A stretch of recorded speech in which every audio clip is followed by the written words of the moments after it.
안녕하세요. 고등학교 1학년 통합사회 노트필기 수업 시작하겠습니다.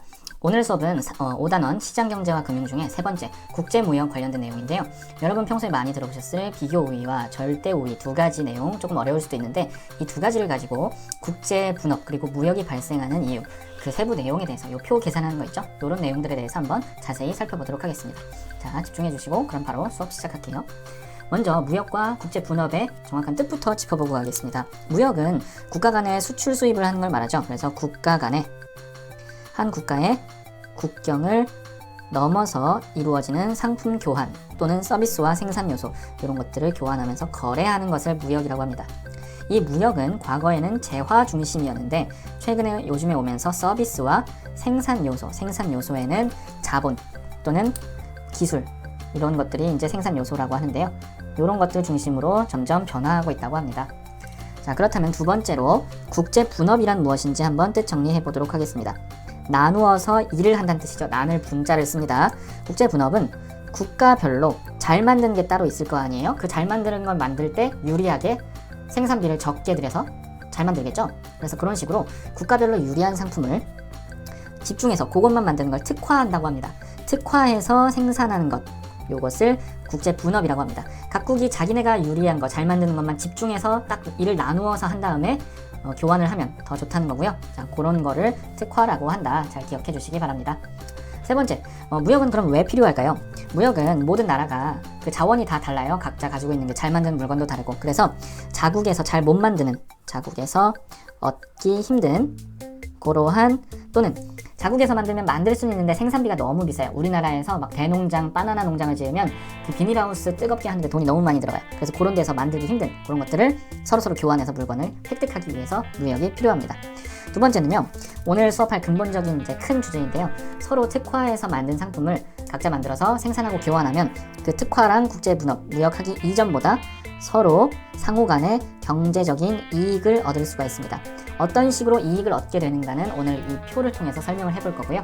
그래서 이제 국제분업과 무역에 대한 뜻을 알았으니까 본격적으로 무역의 발생 원인, 이유, 그리고 그것을 설명하는 설명 이론 두 가지에 대해서 살펴보겠습니다. 아까 여기 무역의 필요성은 어떤 국가마다 다 가진 자원이 다르기 때문에 잘 만드는 거랑 못 만드는 거, 비싼 물건과 싼 물건이 있어요. 그래서 서로서로 생산 요소가 지역별로 다르다. 그게 첫 번째 이유가 됩니다. 여기서부터 시작이 되는 거예요. 생산 요소의 지역적 분포 차이. 우리 대한민국에는 석탄이 있을까요? 없을까요? 남한에 석탄이 있습니다. 과거에는 많이 광부들이 탄광에 들어가서 석탄을 캤어요. 근데 그게 점점 광부들의 인건비가 오르면서 생산 요소라는 거엔 이제 노동력도 들어갔는데 석탄의 가격이 너무 비싸진 거예요. 그러다 보니까 이거 더 이상 우리나라에서 캐면 석탄이 너무 비싸다 못 쓰겠다 외국에서 싼 걸 수입해오자 그런 식으로 해가지고 자국에서 생산비가 비싼 물건을 외국에서 들여올 필요성이 생기게 됩니다. 생산 요소의 지역적 분포 차이 때문에요. 해외 호주나 이런 데는 엄청 그 지천에 석탄이나 구리, 철광석 이런 게 널려 있는데 우린 땅속 너무 깊숙이 들어가다 보니까 그런 분포의 특성 차이가 발생하게 되고 거기서 생산비의 차이가 오다 보니까 아까 설명했듯이 각 국가별로 서로 잘 만드는 것만 집중해서 만들고 나머지는 교환하기로 한 겁니다. 그것을 특화라고 하고요. 특화한 상품을 무역을 통해서 교환하는 거죠. 우리는 자동차, 반도체 이런 첨단 기술 사람들의 지식이 들어간 것을 잘 만드니까 그런 거를 중심으로 만들고 원자재, 철광석 이런 거는 수입해오고 이렇게 교환을 하게 된다는 겁니다. 그랬을 때 아까도 말했지만 특화해서 교환을 하게 되면 거래를 하는 그 무역을 하는 거래 당사국 간에 서로 양쪽 모두 다 무역에서 이익 즉 돈이 남게 됩니다. 그러니까 돈이 더 증가한다는 거죠. 이익이. 그래서 결과적으로 무역이 발생하는 겁니다. 그러니까 간단하게 일단 살펴보면 지역마다 싸게 만들 수 있는 게 다르고 특화해서 교환했을 때 양쪽 다 무역을 하기 전보다 무역을 하는 게 이득이니까 그래서 무역을 하는 겁니다. 자, 이런 간단한 원리를 이 애덤 스미스와 리카도는 절대 우위와 비교 우위라는 두 가지 경제적인 특성을 가지고 이렇게 비교를 했는데요. 그게 바로 우리가 많이 보는 이러한 표에서 나라별로 어떤 재화를 만들 때 뭐가 이득이냐 요거 분석하는 것과 관련된 내용입니다. 어려운 게 아니라 한번 같이 보도록 할게요. 애덤 스미스는 다른 나라보다 생산할 때 들어가는 생산 비용 있죠? 요 생산 비용이 적게 들어가는 거를 걔네 국가에서 만들고 서로 만든 거를 특화해서 걔네 것만 만든 다음에 교환하면 그게 바로 이득이다. 그런 식으로 무역에 이익을 발생하는 것이 좋다는 식으로 국제무역을 설명했습니다. 자, 이때 생산 비용이 적게 들어간다는 것. 이게 무슨 뜻이냐면 우리가 이렇게 부릅니다. 이것을 절대적으로 우위가 있다. 이렇게 표현을 합니다. 그래서 애덤 스미스의 이 생산 비용과 관련해서 생산 비용이 적게 들어가는 상품을 특화해서 생산하고 교역하면 이익이 난다. 요 무역을 설명하는 이론을 절대 우위론이라고 부르는 겁니다. 이렇게. 자, 그러면 일단 이 애덤 스미스의 절대 우위론 먼저 표를 보고 한번 봐볼게요. 표는 항상 여러분이 잘 봐야 되는데 이 단위가 개수가 나오는 경우가 있고요. 비용이 직접 나오는 경우가 있고 또는 뭐 시간이 나오는 경우도 있고 또 가격이 나오는 경우도 있어요. 그래서 다 다르기 때문에 이 생산 비용이라는 걸 돈으로 생각했을 때 효율적인 거를 생산 비용이 적다고 보시면 됩니다. 지금 여기는 개수가 있죠. 그러니까 이런 식으로는 같은 비용을 투입했을 때의 얘기를 물어보는 겁니다. 그럼 같은 비용을 투입했을 때 같은 시간 동안 많이 만드는 게 더 효율적으로 싸게 잘 만드는 거겠죠? 그런 식으로 생각을 해줘야 됩니다. 갑국은요, 을국보다 X재화를 만들 때 같은 돈을 들여도 훨씬 더 많은 걸 만든대요. 그러면 갑국이 생산비가 더 싼 거예요. X재에 대해서. 그죠? 그럼 요거를 이렇게 강조를 해주고요. 그 다음에 을국은 Y재를 만들 때 똑같은 돈을 들여도 갑국보다 더 많은 물건을 만드네요. Y재의 경우에. 그러면은 을국은 Y재에 절대 우위가 있는 겁니다. 자, 이렇게 설명을 하는 겁니다. 절대 우위가 있다는 거는 이렇게 같은 비용을 투입했을 때 더 많은 것을 만들 수 있는 겁니다. 자, 그러면 갑국은 이제 X재만 만들고 을국은 Y재만 만들어서 서로 필요한 걸 교환하는 게 그냥 갑국이 X, Y재 다 만들고 을국도 X, Y재 다 만드는 것보다 이득이라는 겁니다. 정리해보면 이렇게 했을 때 갑국은 X재, 을국은 Y재. 저런 식으로 딱 이게 생산 비용이 눈에 보이죠? 자, 이것은 생산 비용을 비교를 한 겁니까? 이렇게. 그랬을 때 특화 생산에서 교역하면 서로 무역상의 이익이 발생한다 라고 설명한 것이 간단하죠. 바로 이 애덤 스미스의 절대 우위론입니다. 자, 이제 우리가 조금 신경 써야 되는 게 바로 이 리카도의 두 번째 이론인데요. 리카도도 똑같아요. 얘도 생산 요소가 지역별로 다 다르기 때문에 지네가 잘 만드는 것만 생각해서 교환하면 이익이다. 똑같은 얘기를 하는데 얘는 생산 비용보다 조금 더 이런 경우가 있는 거예요. 지금 보면 갑국이랑 을국을 봤을 때 같은 비용을 투입했을 때 갑국이 을국보다 X제도 더 잘 만들죠. 왜냐면 더 많이 만들었으니까. 그죠? 이렇게 비교해보면. 그리고 갑국이 을국보다 Y제도 더 많이 만들었네요. 더 잘 만든다는 소리예요. 자, 이럴 때는 갑국이 모든 X제와 Y제에 대해서 절대 우위가 있는 겁니다. 그러면 절대 우위론만으로는 이 교환이 설명이 안 되죠. 그런데 리카도는 이때 새로운 개념을 가지고 와서 이 경우에도 무역을 하는 게 이득이다. 어떤 걸 만들어야지 내가 설명해 줄게 이렇게 하면서 설명을 막 한 겁니다. 그게 바로 이 이론입니다. 자, 그러니까 얘는 애덤 스미스는 뭐냐?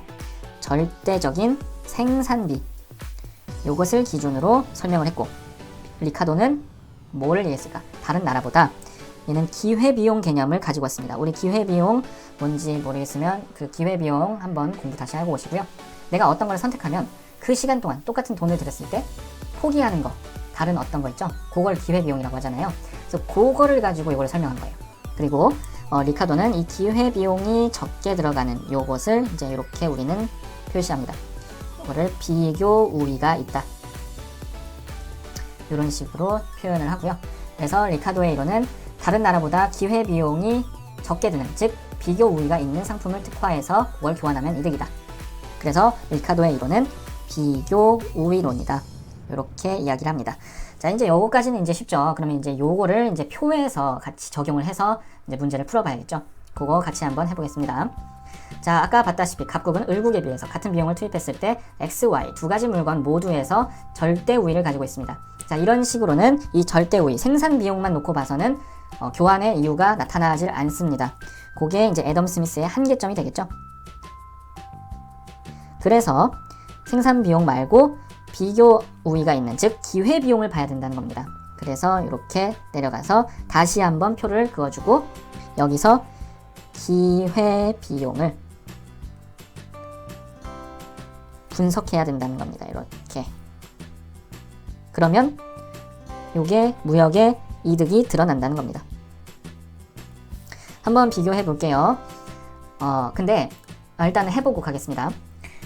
자, 갑국 먼저 볼게요. 갑국은 같은 비용을 투입했을 때 갑국만 보세요. 이렇게 X제를 만약에 1시간 동안 8개 만들어요. 근데 Y제는 똑같은 시간에 16개를 만들죠. 그럼 봐봐요. X제를 만드는 시간에 포기한 건 Y제 만드는 16개죠. x제 만드는 1시간 18개를 만드는 동안 y제 16개 만들 수 있는 가능성을 포기한 거예요. 그런 식으로 계산하는 겁니다. 그러면 각국의 x제를 생산했을 때 기회비용은 뭐가 되냐? 이거 한 개 만들 때 y 2개 만들죠. 그러니까 x제의 기회비용은 y라는 물건의 2개 생산이 바로 기회비용이 되는 겁니다. 자, 이런 식으로 계산하면 을국은 자, 이렇게 x제를 4개 만들 때 y제를 12개 만들 수 있죠. 거의 3배 차이가 나는 거죠. 그러면은 을국은 x제에 대한 기회비용은 하나 만들 때 3개 만드니까 x 하나 만들 때 y 3개 만드니까 x제의 기회비용은 y 3개가 되는 겁니다. y 3개. 이렇게. 반대로 자, 얘는 지금 갑국은 y제를 16개 만들 때 x제는 8개 만든대요. 그러면 y제 1개 만들 때 x제는 몇 개 만들 수 있어요? 뭐 반쪽밖에 못 만들겠죠? 그래야지 이게 딱딱 맞으니까 1대2가. 그래서 y제를 만들 때 갑국의 기회비용은 x제를 2분의 1개 반쯤 만드는 게 바로 기회비용이 되는 겁니다. 이렇게.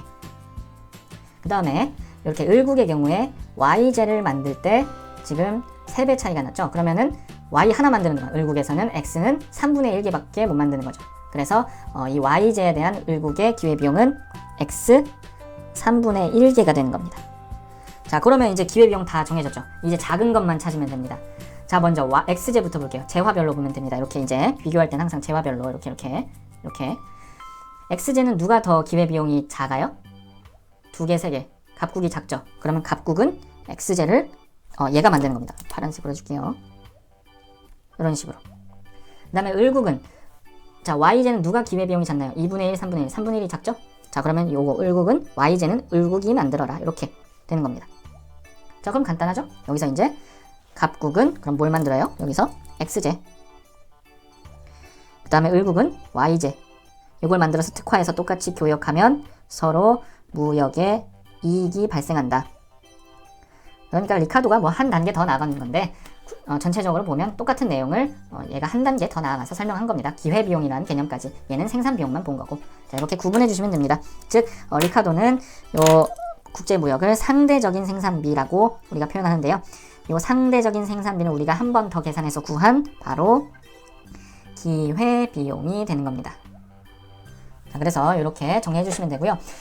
자, 요게 근데 헷갈릴 수 있어요. 아까도 말했지만 이 개수 또는 가격 또는 시간으로 이 단위가 제시될 수 있기 때문에 이걸 생각을 해야 됩니다. 여러분이 같은 비용을 투입했을 때 몇 개를 만드냐, 그게 과연 생산비가 더 낮은 거의 의미는 무엇인가. 이렇게 개수가 나올 때는 생산비가 더 많은 걸 만들 수 있는 게 생산비가 적은 거겠죠. 그러니까 더 많은 걸 만들 수 있죠. 그거를 생각을 꼭 해주시라는 겁니다. 적어볼게요. 여기다가 주의사항. 비교의 특히 요거는 한 번 더 계산하기 때문에 뭐 이걸 나누고 이걸 나누고 뭐를 뭘로 나누고 이거는 단위에 따라서 달라집니다. 시간일 경우에도 달라지고 가격일 경우에도 달라져요. 그래서 이 표 안에 있는 표의 단위, 예를 들면 개수 또는 가격 또는 시간, 요거에 따라서 여러분이 생각을 한 다음에 나누기를 해야 된다는 겁니다. 마구잡이로 나누면 안 되고 기회비용을 달리 생각해서 구해야 한다. 자, 걔는 뭐 개수는 몇 개, 가격은 몇 원, 뭐 시간은 몇 시간, 몇 분 이런 식으로 나오겠죠. 그래서 무조건 다른 재화의 숫자로 이렇게 무조건 이거 나누기 이거 이런 식으로 생각하면 안 된다는 겁니다. 이게 요 단위에 따라서 뭐 나누기 뭐 이 순서가 다 달라질 수가 있어요. 그래서 무조건 나누기 하지 말고 생각을 반드시 한 다음에 해주시기 바랍니다. 자, 오늘 수업은 여기까지고요. 오늘 좀 중요한 내용이었습니다. 그래서 간단하지만 사실 이게 계산이 많이 헷갈리는 내용 중에 하나죠. 무역이 발생하는 이유에 대해서 절대우위론과 비교우위론 두 가지 사례를 통해서 한번 이야기를 해봤습니다. 오늘 수업은 여기까지 하도록 하겠습니다. 자, 수고했습니다.